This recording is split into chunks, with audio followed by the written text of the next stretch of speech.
Hello students, coaching classes में आपका स्वागत है। यदि आप चैनल में पहली बार आए हैं तो चैनल को सब्सक्राइब कर दें और बेल आइकन को ऑल में प्रेस कर दें ताकि आने वाले सभी वीडियो को नोटिफिकेशन टाइम पर मिल जाए। यह चैनल स्पेशल झारखंड बोर्ड के लिए बनाया गया है। यदि आप झारखंड बोर्ड क्लास 8 के स्टूडेंट हैं तो चैनल को सब्सक्राइब कर लें। आज हम इस क्लास में डिस्कस करने वाले हैं ज्योग्राफी का, भूगोल का चैप्टर नंबर 1 संसाधन का। हर एक पूरा चैप्टर को डिटेल में आपको बताने वाले हैं। देखिए, वीडियो में अंत तक बने रहें।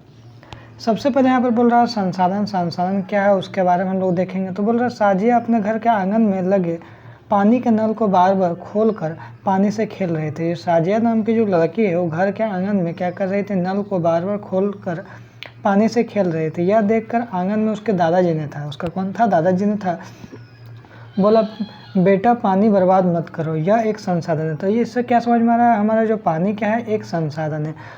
साजिया सोचने लगी संसाधन क्या है। साजिया का मन में आ गया कि संसाधन क्या है। देखिए आगे हम लोग देखते हैं संसाधन क्या है। तो यहाँ पर बोला गया हमारे चारों ओर नज़र आने वाली वस्तु, हमारे चारों ओर जो भी नज़र आ रहा है वस्तु वो हमारे लिए उपयोगी है एवं हमारी बुनियादी आवश्यकताओं की पूर्ति करता है, तो उसी को हम लोग क्या बोलते हैं, संसाधन बोलते हैं।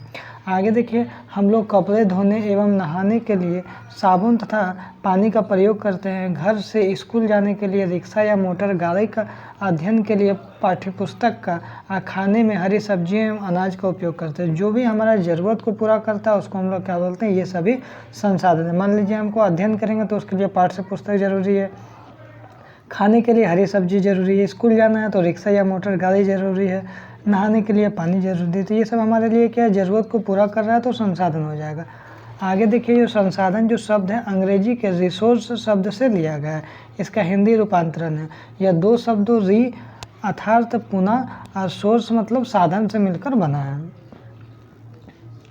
तो इसका मतलब क्या है, पानी, साबुन, रिक्शा, मोटर गाड़ी, पाठ्य पुस्तक, सब्जी आदि ये सभी क्या है, एक जैसा है, सही है। आगे देखिए, सभी में एक जैसा क्या है। देखिए यहाँ पर बोल रहे हैं कोई भी वस्तु संसाधन बनती है जब उसका कोई मूल्य होता है। संसाधन तभी बनेगा जब उसका कोई मूल्य होता है। मूल्य का महत्व क्या होता है, तो इसका प्रयोग उपयोगिता इसे मूल्य प्रदान करता है। इसका जो भी उपयोगिता है उसको मूल्य प्रदान करता है। सभी संसाधन क्या होते हैं, मूल्यवान होते हैं। सभी संसाधन मूल्यवान होते हैं। संसाधनों के आर्थिक मूल्यों में अंतर होता है। उसका मूल्य में भले अंतर होगा लेकिन सभी संसाधन क्या होते हैं, मूल्यवान होते हैं। जैसे धातुओं की आर्थिक मूल्य होती है जबकि एक मनोरम दृश्य, भूदृश्य का आर्थिक मूल्य नहीं होता है। ये दोनों संसाधन महत्वपूर्ण हैं और मनुष्य की आवश्यकताओं को पूरा करते हैं।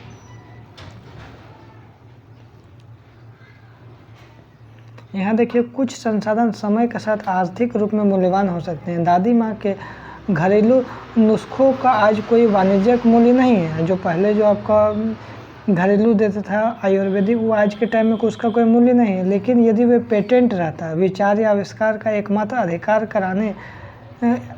करने के पश्चात मेडिकल फर्म द्वारा यदि बेचा जाता है तब वे क्या होगा, आर्थिक रूप से मूल्यवान हो जाते हैं। अब यहाँ पर देखिए, पेटेंट का मतलब किसी विचार अथवा आविष्कार पर व्यक्ति विशेष या संस्था का एकमात्र अधिकार होता है, उसी को हम लोग क्या बोलते हैं, पेटेंट बोलते हैं।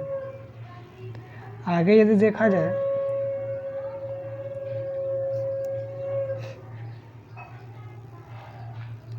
हम लोग देखेंगे संसाधन का प्रकार। तो संसाधन के कितना प्रकार होता है, 3 प्रकार होते हैं। एक प्राकृतिक संसाधन, एक मानव निर्मित संसाधन और एक क्या है, मानव संसाधन। आइए हम लोग देखते हैं आगे डिटेल में। अब यहाँ पर देखिए प्राकृतिक संसाधन, यहाँ पर देखिए पहला पार्ट है। अब संसाधन का प्रकार बताया गया। देखिए संसाधन का प्रकार क्या है। तो संसाधन के 3 प्रकार, एक प्राकृतिक संसाधन, दूसरा मानव निर्मित संसाधन और तीसरा क्या है, मानव संसाधन। अब प्राकृतिक संसाधन देखिए कितना प्रकार का, एक उत्पत्ति के आधार पर है तो क्या, अजैव संसाधन और जैव संसाधन। एक विकास और उपयोग के आधार पर है, वास्तविक संसाधन और संभाव्य संसाधन। आगे यदि देखिएगा उपयोग के आधार पर क्या है, तो नवीकरणीय संसाधन, अनवीकरणीय संसाधन और चक्रीय संसाधन। और वितरण के आधार पर बोलिएगा तो सर्वव्यापक संसाधन और स्थानिक संसाधन। सबको डिटेल में एक एक करके हम आपको समझाएंगे। अब देखिए, वैसे संसाधन जो प्रकृति से हमको प्राप्त होता है और बिना अधिक संशोधन के उपयोग में लाए जाते हैं उसको हम लोग क्या बोलते हैं, प्राकृतिक संसाधन। जैसे नदी हो गया, झीलों का जल हो गया, मृदा, खनिज, वन, ये सभी क्या है, प्राकृतिक संसाधन है। समझ में आ गया, जो प्रकृति के द्वारा हमको मिलता है उसको हम लोग प्राकृतिक संसाधन बोलते हैं। अब देखिए यहाँ पर बोला है विकास और उपयोग के आधार पर बताइए, तो एक वास्तविक संसाधन और एक क्या, संभाव्य संसाधन। अब देखिए वास्तविक संसाधन यहाँ पर देखिए क्या है, तो वैसा संसाधन वास्तविक संसाधन होते हैं जिसकी मात्रा क्या हो, ज्ञात हो, जिसकी मात्रा ज्ञात हो और जिनका उपयोग वर्तमान में किया जा रहा हो, उसको हम लोग क्या बोलते हैं, वास्तविक संसाधन बोलते हैं। जैसे पश्चिम एशिया में खनिज तेल, महाराष्ट्र में दक्कन पठार की काली मिट्टी, झारखंड में जैसे कोयला, बॉक्साइट, सभी क्या है, एक वास्तविक संसाधन है। आगे यदि देखा जाए संभावित संसाधन क्या है, तो जस्ट देखिए वैसे संसाधन संभावित संसाधन है जिसकी मात्रा ज्ञात नहीं है, जिसकी मात्रा ज्ञात नहीं है और जिनका उपयोग वर्तमान में नहीं किया जा रहा है तो लेकिन भविष्य में किया जा सकता है ना। ऐसा संसाधन संभावित संसाधन जिसकी मात्रा ज्ञात नहीं है और वर्तमान में भी उपयोग में नहीं किया जा रहा है लेकिन भविष्य में किया जा सकता है, तो ऐसे संसाधन को हम लोग क्या बोलते हैं, संभावित संसाधन बोलते हैं। आगे यहाँ पर देखा जाए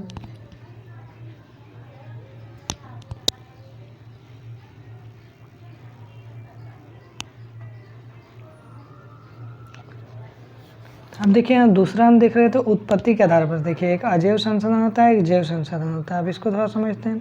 अजैव संसाधन क्या, निर्जीव, निर्जीव मतलब मिट्टी, चट्टान, हवा, जल, ये सब आपका क्या निर्जीव संसाधन है, मतलब अजैव संसाधन है। जबकि जैव संसाधन जिसको हम लोग को सजीव, सजीव मतलब पेड़ पौधा, जंतु, मानव, ये सब क्या है आपका जैव संसाधन है।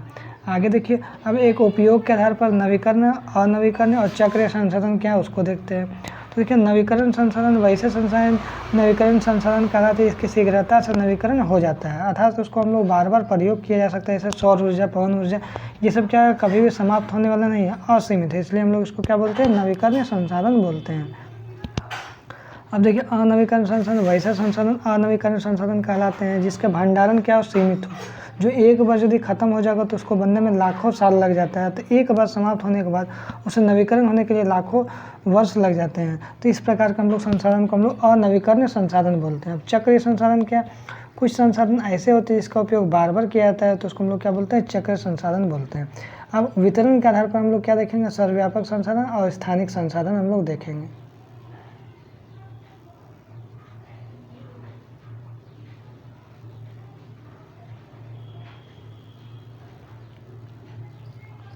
आगे देखिए जो संसाधन सभी जगह पाए जाते हैं, जैसे वायु, वायु क्या है जिसे हम सांस लेते हैं, क्या सर्वव्यापक संसाधन कहा जाता है क्योंकि ये हर जगह पाया जाता है। वैसे संसाधन जो सभी जगह पाए जाते हैं उसको हम लोग सर्वव्यापक संसाधन बोलते हैं। लेकिन वैसे संसाधन जो निश्चित स्थानों पर ही पाए जाते हैं उसको हम लोग क्या बोलते हैं, स्थानिक संसाधन बोलते हैं। जैसे लोह, अयस्क, तांबा, ये कुछ निश्चित स्थान में ही पाया जाता है उसको हम लोग क्या बोलते हैं, स्थानिक संसाधन बोलते हैं। आगे यदि देखा जाए मानव निर्मित संसाधन क्या है, जब प्राकृतिक पदार्थों को वास्तविक रूप बदल दिया जाता है, जब प्राकृतिक पदार्थ को वास्तविक रूप बदल दिया जाता है और उनका प्रयोग अन्य वस्तुओं को बनाने में किया जाता है, तो नई वस्तुओं निर्माण होती है, उसको हम लोग मानव निर्मित संसाधन कहते हैं। आगे यहाँ पर देखा जाए मानव निर्मित संसाधन में नई वस्तुओं को बनाने के लिए हम लोग टेक्नोलॉजी का प्रयोग करते हैं। लौह अयस्क एक प्राकृतिक संसाधन आपको पता है, अब इसे लोहा का निष्कर्षण कर मशीन बना दिए, लोहा का औजार बना दिए, वाहन बना दिए, ये सब आपका क्या मानव निर्मित संसाधन है। अब मानव संसाधन क्या, मानव स्वयं में एक संसाधन है, ये भी आपको क्वेश्चन आता है। मानव क्या है, तो मानव स्वयं में एक संसाधन है। मानव को संसाधन उसकी जनसंख्या उसकी संख्या, शारीरिक या मानसिक शक्ति बनाती है। आगे यहाँ पर देखा जाए, यहाँ पर देखिए देश के युवाओं में कौशल विकास है तो प्रधानमंत्री कौशल विकास योजना वर्ष 2016 ईस्वी में चलाई गई थी। ये भी आपको वेरी वेरी इंपॉर्टेंट क्वेश्चन आपको पूछता है एग्जाम में। आगे देखिए संसाधन संरक्षण क्या है, तो संसाधन को बचाना जरूरी है। हमारे जीवन में बढ़ती हुई आवश्यकताओं के कारण संसाधनों को दोहन व्यापक स्तर पर करता हो रहा है। तो प्राकृतिक संसाधन जैसे आपका कोयला हो गया, पेट्रोलियम हो गया, उपयोग के कारण समाप्त हो सकता है, अतः संसाधनों का संरक्षण आवश्यक है। समझदारी पूर्वक उपयोग करना और उन्हें नवीकरण के लिए समय देना संसाधन संरक्षण कहलाता है। अब देखिए संरक्षण का अर्थ यह नहीं है कि आवश्यकता के रहने पर भी उसका प्रयोग ना किया जाए। कहने का मतलब संसाधनों को उपयोग करने की आवश्यकता और भविष्य के उनके संरक्षण के संतुलन बनाए रखना सतत पोषणीय विकास कहलाता है। संसाधनों के संरक्षण के अनेक तरीके हैं, जैसे प्रत्येक व्यक्ति उपभोग को कम करके, आप उपभोग कम करिएगा तो ये भी संसाधन संरक्षण हो जाएगा। वस्तुओं को पुनः चक्रण करके पुनः उपयोग के द्वारा संरक्षण में अपना योगदान दे सकते हैं। आगे यहाँ पर देखिए बोला हमारी पृथ्वी और इस पर निवास करने वाले लोगों को भविष्य पेड़ पौधे और परितंत्र की सुरक्षा और संरक्षण से जुड़ा, हम इसे सुनिश्चित करना हमारा कर्तव्य है। सभी नवीकरणीय संसाधनों का उपयोग सतत पोषणीय हो, पृथ्वी पर जीवन की विविधता संरक्षित की जाए, प्राकृतिक पर्यावरणीय तंत्र की हानि को कम किया जाए, संसाधनों को सही ढंग से उपयोग ताकि वर्तमान में जो पीढ़ी आने वाला है अपनी आवश्यकताओं को पूर्ति कर सके, लेकिन भावी पीढ़ियों की आवश्यकताओं की पूर्ति पूरी हो सके। सतत विकास की अवधारणा मूल 1942 में पृथ्वी सम्मेलन आया था। ये भी आपको वेरी वेरी इंपॉर्टेंट है कि पृथ्वी सम्मेलन कब आया था, तो 1942 ईस्वी में आया था। अब देखिए सतत पोषणीय विकास के कुछ सिद्धांत जिस पर ध्यान देने की जरूरत है। पहला, मानव जीवन की गुणवत्ता को बढ़ाना, और दूसरा, पृथ्वी के जैव विविधता का संरक्षण करना।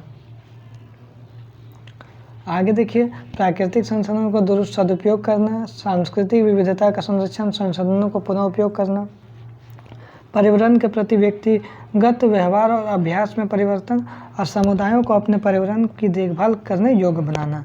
ये आपका पूरा चैप्टर ख़त्म हो गया। यदि इसका आपको क्वेश्चन आंसर चाहिए तो इसका वीडियो के डिस्क्रिप्शन में लिंक दे देंगे, आप इसका क्वेश्चन आंसर भी आप कर लीजिएगा। यदि वीडियो अच्छा लगे तो लाइक शेयर एंड सब्सक्राइब जरूर करें। फिर मिलते हैं नेक्स्ट वीडियो में। Thank you so much.